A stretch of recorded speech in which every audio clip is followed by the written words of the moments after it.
All right, if you guys remember, yesterday we were a little rushed at the end of our exploration, and you were working with a flashlight and you were working with a piece of graph paper, and we were trying to answer this question. Why are places hotter near the equator and cooler farther from the equator? A pattern that we found when we looked at temperatures across the whole world. So yesterday, all you were able to do really is collect the data that we needed to work with. And the data you collected were these, okay? So just by looking at these, this happens to be this team's, right? Do you guys recognize them? By looking at these pieces of paper, tell me what you see. Tell me what you notice. John.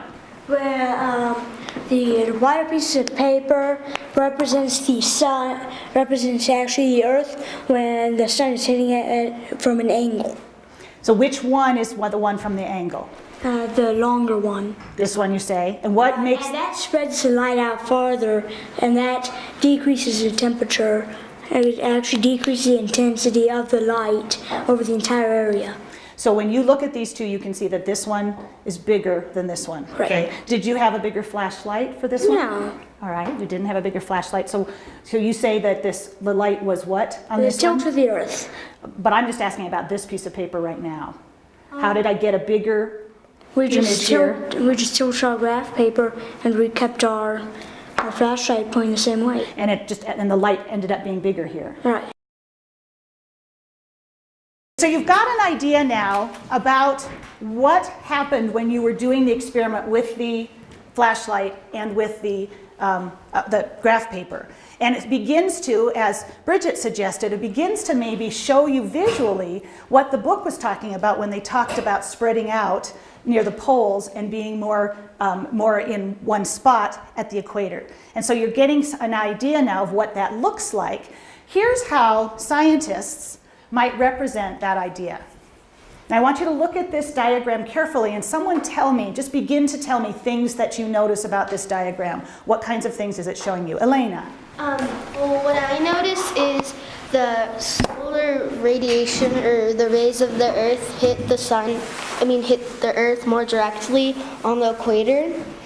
And as you get farther from the equator, the rays get more dispersed. So what on this diagram is showing you more direct and less direct, which were the words that you used? What's showing you that? The arrows. The arrows, but does this arrow look any different from this arrow? No, but the ones that are hitting the Earth.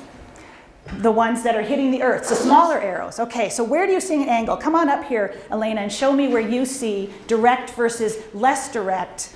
Okay, so here it's very direct because it's hitting the equator exactly. But here, since there's more of a curve to the Earth, they're getting more dispersed. And you can tell because this line is a little more crooked than this line. It's the same thing here. Do you see any place where you've got a mirror image and it looks about the same? So here, those arrows look the same, and so do these, and so do those. So what I was thinking is, as you get further from the equator, the temperatures get colder, so it's sort of a mirror effect, that it gets colder, colder, colder, and colder, but then it gets warmer, warmer, warmer, and warmer. So. Does anyone have something they want to add, Lillian?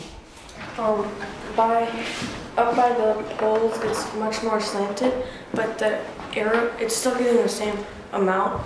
It's kind of like as you get higher up, the molecules separate more, and so the sun's separating a little more, and it's still getting the same amount. It's just separated more. And so what's separating, Lillian? The sun's heat.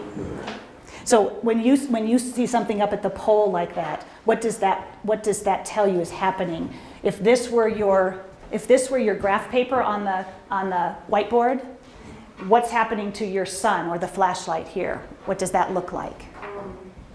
Let me get a flashlight for you. Show me with this what you think is happening up at the poles. It's kind of going.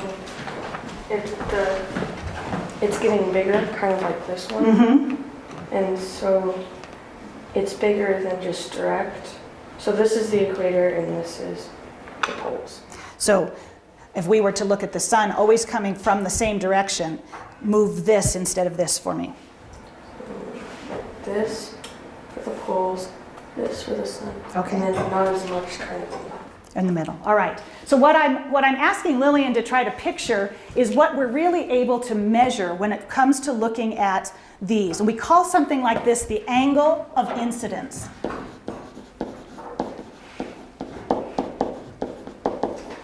And the angle of incidence is actually saying at what angle does the sun actually hit us at each spot on Earth. And remember, of course, when we're standing on a spot on Earth, how does it feel for us? Does it feel curved? No, it feels like we're flat. And so what they're doing is in this diagram, is they're taking a spot on Earth and they're exaggerating the flatness of it. It's really not flat this whole way, but they're saying right at this point where this sun is coming in, it's